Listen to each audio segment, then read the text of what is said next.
నమస్తే. నా పేరు Tushar Aditya. Welcome to Vishwada astrology. So, ఈ వీడియోలో శనైశ్వరుడు రేవతి నక్షత్ర గోచార సంచారం చేయడం వల్ల మీ యొక్క జన్మరాశికి ఎలాంటి ఫలితాలు ఉంటాయనేది క్లియర్‌గా డిస్కస్ చేసుకుందాం. సో, మీ యొక్క జన్మరాశి నుంచి శనైశ్వరుడు ఏ స్థానంలో ఉన్నాడు? అండ్ శనైశ్వరుడు దృష్టులేంటి? అండ్ ఆయన ఎలాంటి ఫలితాలు ఇస్తాడు? అండ్ మేజర్‌గా ఇది చాలా పవర్‌ఫుల్ ట్రాన్సిట్ అనమాట. ఎందువల్ల అంటే శనైశ్వరుడు కర్మకారకుడు అవుతాడు. అండ్ బుధుడు బుద్ధికారకుడు అవుతాడు. సో, బుద్ధికారకుడైన బుధుడి యొక్క నక్షత్రం పైకి కర్మకారకుడైన శనైశ్వరుడి గోచారం జరగడం అనేది ఒక కైండ్ ఆఫ్ పవర్‌ఫుల్ ట్రాన్సిట్ అనే చెప్పుకోవాల్సి ఉంటుందన్నమాట. దీంట్లో బోత్ పాజిటివ్స్ ఉంటాయి, నెగెటివ్స్ ఉంటాయి. సో, ఉపయోగాలు ఉంటాయి అండ్ ప్రాబ్లమ్స్ కూడా ఉంటాయి. సో, అవన్నీ కూడా డిస్కస్ చేస్తాను. సో, స్కిప్ చేయకుండా వింటే మాత్రం మీకు కొంచెం క్లారిటీ వస్తుంది. సో, అన్నిటికి ఒక 5 పాయింట్స్ వరకు పాజిటివ్‌గా ఉన్నవి ఏంటి, నెగెటివ్స్ ఏమున్నాయి అండ్ డిస్క్రిప్షన్ ఏముంది అన్నీ కూడా ఈ యొక్క గోచారం యొక్క స్క్రిప్ట్ ఏముంది అన్నీ కూడా క్లియర్‌గా డిస్కస్ చేస్తాను. సో, క్లియర్‌గా వినండి. సో, వీడియో స్టార్ట్ చేసే ముందు చిన్న పాయింట్ ఏంటంటే, సో, ఇప్పుడు ఈ యొక్క ఉగాది అనేది జరిగి మనకి ఆల్మోస్ట్ 1 మంత్ కంటే ఎక్కువే అవుతుందనమాట. సో, మార్చ్ 19 దగ్గర జరిగింది. సో, ఆల్మోస్ట్ 1 మంత్ కంటే పైనే అవుతుంది. సో, ఈ ఉగాది నుంచి నెక్స్ట్ ఇయర్ ఉగాది 2027 ఉగాది మధ్యలో చాలా వరకు గ్రహ గోచారాలు చాలా ఎక్కువే ఉన్నాయన్నమాట. సో, ఇప్పటికిప్పుడు చూసుకుంటే ఈ యొక్క శనీశ్వరుడి గోచారం మే 16న జరగబోతూ ఉంది. అండ్ గురుడి గోచారం జూన్ 2న జరుగుతుంది. అండ్ ఇక రాహుకేతువుల గోచారం డిసెంబర్ 5న జరుగుతుంది. మళ్ళీ గురుడి గోచారం అతిచార గురుడు కాబట్టి సింహరాశిలోకి పోయి మళ్ళీ వెనక్కి తిరగడం అనేది జూన్ 25న మళ్ళీ 2027లో జరుగుతుంది.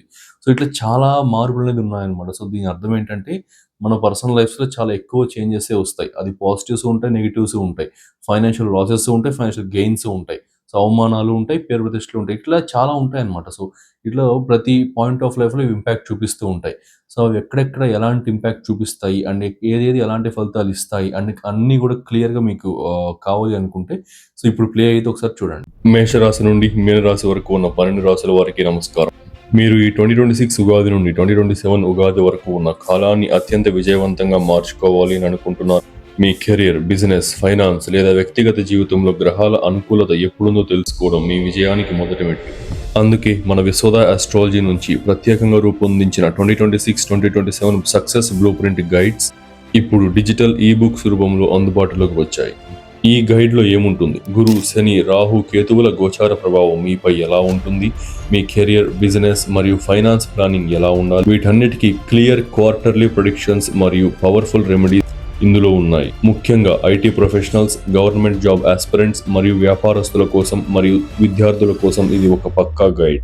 సాధారణ జ్యోతిష్యానికి భిన్నంగా ఇది మీ రాశికి ఒక ప్రాక్టికల్ స్ట్రాటజిక్ రోడ్ మ్యాప్. మీ భవిష్యత్తుపై మీకు పూర్తి స్పష్టతనిస్తూ సరైన సమయంలో సరైన నిర్ణయాలు తీసుకునేలా ఈ గైడ్ మిమ్మల్ని నడిపిస్తుంది. ఆలస్యం చేయకుండా డిస్క్రిప్షన్ మరియు కామెంట్ సెక్షన్లో ఉన్న లింక్ని క్లిక్ చేసి ఇప్పుడే మీ రాశికి సంబంధించిన పీడిఎఫ్ని డౌన్లోడ్ చేసుకోండి. మీ విజయాన్ని మీరే నిర్దేశించుకోండి. సో, విన్నారు కదా.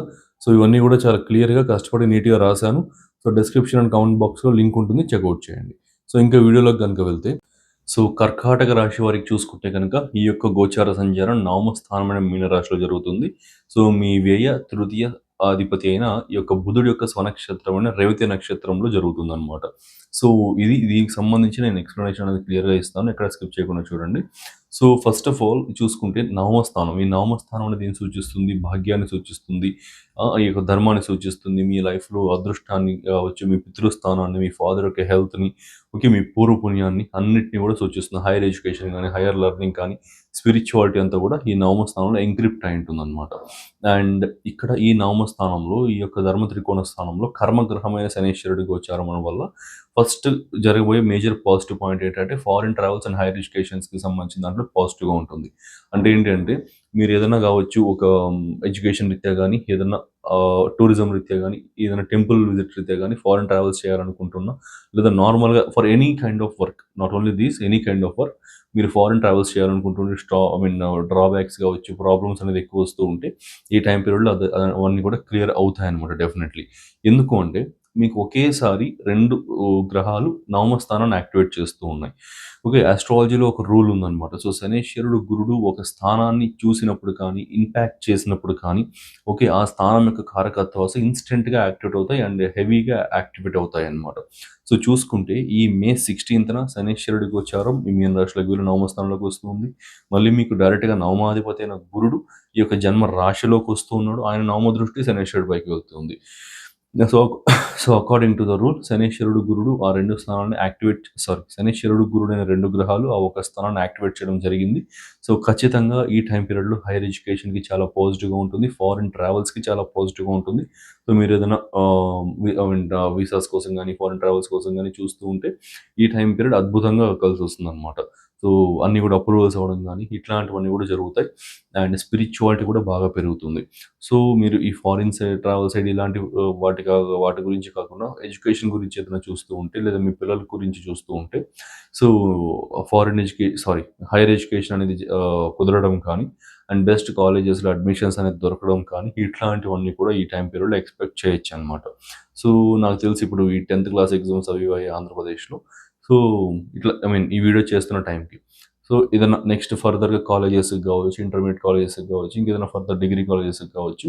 ఎనీథింగ్ బెస్ట్ కాలేజెస్‌లో అడ్మిషన్స్ అనేది దొరకడం కానీ, సో, ఇట్లాంటివన్నీ గూడా జరుగుతాయనమాట డెఫినెట్‌లీ ఈ టైమ్ పీరియడ్‌లో. సో, ఇది మిస్ చేసుకోకండి. ప్రొకాస్టినేషన్ అస్సలు చేయకండి. సో, ధర్మ త్రికోణ స్థానంలో శనీశ్వరుడు ఉన్నప్పుడు ఏంటి అంటే, మీకు చాలా వరకు లైఫ్‌లో లక్‌ని గావచ్చు అన్నిటిని యాక్టివేట్ చేస్తాడు. ఇఫ్ అండ్ ఓన్లీ ఇఫ్ మీరు శనీశ్వర కారకత్వాల్ని మీ జీవితంలో ఇంప్లిమెంట్ చేస్తే మాత్రమే. శనైశ్వర కారకత్వాలంటే బద్ధకం లేకుండా పనిచేయడం, సో, కష్టపడడం అండ్ కాస్త లాయల్‌గా ఉండడం. జస్ట్ ఈ 2, 3 పనులే అన్నమాట. సో, ఇది చేస్తే సరిపోతుంది. సో, ఎక్స్‌ట్రీమ్ లెవెల్ ఆఫ్ ఫార్చ్యూన్‌ని యాక్టివేట్ చేస్తారు ఈసారి. సో, ఇదన్నమాట main first point. So, next ఇంకా main point expressive way of speaking and good communication, bold decision అనమాట. సో, ఇది నేను చాలా సార్లు చెప్పే ఉన్నాను ఇప్పటికి. ఓల్డ్ సబ్‌స్క్రైబర్స్‌కైతే తెలిసే ఉంటుంది. సో, మీకు మీ యొక్క తృతీయ స్థానాధిపతి ఇక్కడ బుధ గ్రహం అవుతున్నారు. ఆయనే వ్యయ స్థానాధిపతి కూడా అవుతూ ఉన్నారు. సో, తృతీయ స్థానాన్ని యాక్టివేట్ చేయడం వల్ల శనైశ్వరుడు ఆయన యొక్క సప్తమ దృష్టితో కావచ్చు, నక్షత్ర గోచరం వల్ల కావచ్చు, ఎట్లైనా సరే యాక్టివేట్ చేయడం వల్ల ఎక్స్‌ప్రెసివ్ వే ఆఫ్ స్పీకింగ్ అనేది బాగా పెరుగుతుంది. కమ్యూనికేషన్ స్కిల్స్ ఎక్సలెంట్‌గా పెరుగుతాయి. అండ్ యాస్ వెల్ యాస్ ఈ యొక్క డెసిషన్ మేకింగ్ అనేది చాలా బాగా ఉంటుందన్నమాట. సో, అంటే బోల్డ్ డెసిషన్స్ గావచ్చు, అండ్ మంచి ధైర్యంగా ప్రవర్తించడం గాని అన్నీ గూడా ఉంటుందన్నమాట ఈ సమయంలో. అంటే తృతీయ స్థానం అంటే ఏంటంటే expressive way of speaking. Second house ద్వితీయ స్థానం అంటే నార్మల్ కమ్యూనికేషన్.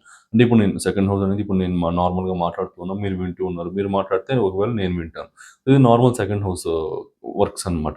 అదే థర్డ్ హౌస్ అంటే ఏంటంటే ఒక ఎమోషన్‌ని యాడ్ చేసి మాట్లాడటం.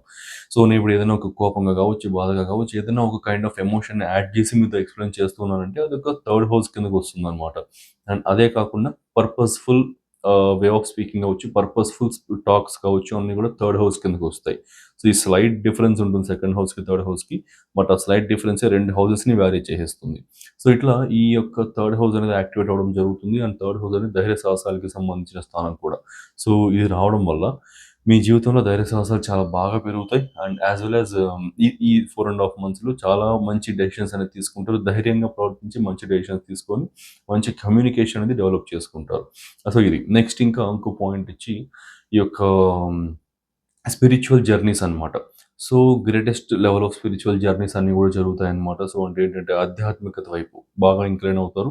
సో, టెంపుల్ విజిట్స్ కావచ్చు, దేవాలయ దర్శనాలకు సంబంధించి కావచ్చు, ఇంకేదన్నా మంత్ర సాధనలు కావచ్చు, దేవుడి యొక్క ఐ మీన్ ఇంకా స్పాట్స్ ఉంటాయి గదా! ఐ మీన్ మెడిటేషన్ గాని ఇట్లా నాకు టక టక అని పదాలు రావట్లేదు. సో, అట్లా ఆధ్యాత్మికతకు సంబంధించిన విషయాలన్నిట్లో గూడా చాలా వరకు ఎక్సలెన్స్ అనేది ఉంటుంది. చాలా వరకు గ్రోత్ అనేది గూడా ఉంటుందన్నమాట. నెక్స్ట్ ఇంకా ఇది నవమ స్థానంలో గోచారం జరగడం మూలాన నవమ స్థానం అనేది గురువుకి సంబంధించిన స్థానం కూడా. టీచర్, మెంటార్, గురువు వీళ్ళకి సంబంధించిన స్థానం కూడా.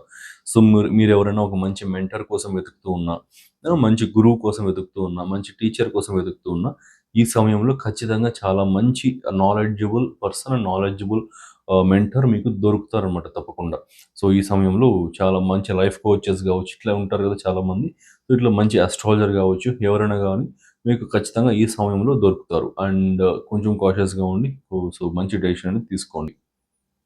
అండ్ చేంజ్ ఇన్ లొకేషన్స్ కూడా ఎక్కువున్నాయన్నమాట. సో, చేంజ్ ఇన్ లొకేషన్స్ అంటే ఏంటంటే, ఈ యొక్క జాబ్ ట్రాన్స్‌ఫర్స్ అవ్వడం కానీ, న్యూ లొకేషన్స్‌కి వెళ్ళడం కానీ, ఐ మీన్ న్యూ డొమైన్స్‌లోకి వెళ్ళడం గానీ, న్యూ షిఫ్టింగ్స్ జరగడం ఏదైనా సరే ఇట్లాంటివి అండ్ హౌస్ మారడం కావచ్చు. ఇలాంటి మంచి విషయాలు కూడా జరుగుతాయి. అండ్ డెఫినిట్‌గా ప్లేస్ చేంజ్ అనేది కూడా ఉంటుంది. ఆ ప్లేస్ చేంజ్ అనేది మీకు పాజిటివిటీనే తీసుకొనొస్తుందన్నమాట. ఓకే. ఎందుకంటే నవమ స్థానం నుంచి తృతీయ స్థానాన్ని చూస్తున్నాడు. చతుర్థ స్థానం అంటే హౌస్ అండ్ ప్లేస్‌కి ఉంటున్న ఏరియాకి సంబంధించి. సో, సో తృతీయ స్థానం అంటే ఆ ఏరియా నుంచి కావచ్చు, ఆ హౌస్ నుంచి కావచ్చు మారిపోవడానికి సంబంధించి వ్యయ స్థానం కావచ్చు చతుర్థం నుంచి. సో శనీశ్వరుడి దృష్టి నవమ స్థానం నుంచి ఉంది కాబట్టి ఖచ్చితంగా ప్లేస్ ఆఫ్ రెసిడెన్స్ కావచ్చు, చేంజ్ ఆఫ్ రెసిడెన్స్ కావచ్చు, ఏదైనా ఇలాంటివి జరుగుతుంటే ఖచ్చితంగా మీ లైఫ్‌లో అదృష్టాన్ని తీసుకురావడానికి జరుగుతాయన్నమాట. సో దాని గురించి ఎలాంటి టెన్షన్స్ గాని అలాంటివి పెట్టుకోకుండా ఉండకండి. సారీ, టెన్షన్స్ పెట్టుకొని ఉండకండి. నెక్స్ట్ ఇంకా నెగెటివ్ పాయింట్స్ గూడా ఉన్నాయన్నమాట. సో, నెగెటివ్ పాయింట్స్ చూసుకుంటే, ఫాదర్ యొక్క హెల్త్ అనేది కాస్త డ్యామేజ్ అవుతుంది. ఇగో క్లాషెస్ అనేది కాస్త వస్తాయి. ఇది ఎందుకని చెప్తాను. సో, చూసుకుంటే మీకు శనీశ్వరుడు అష్టమాధిపతి అవుతాడనమాట. సో, సప్తమ అష్టమాధిపతి అవుతాడు.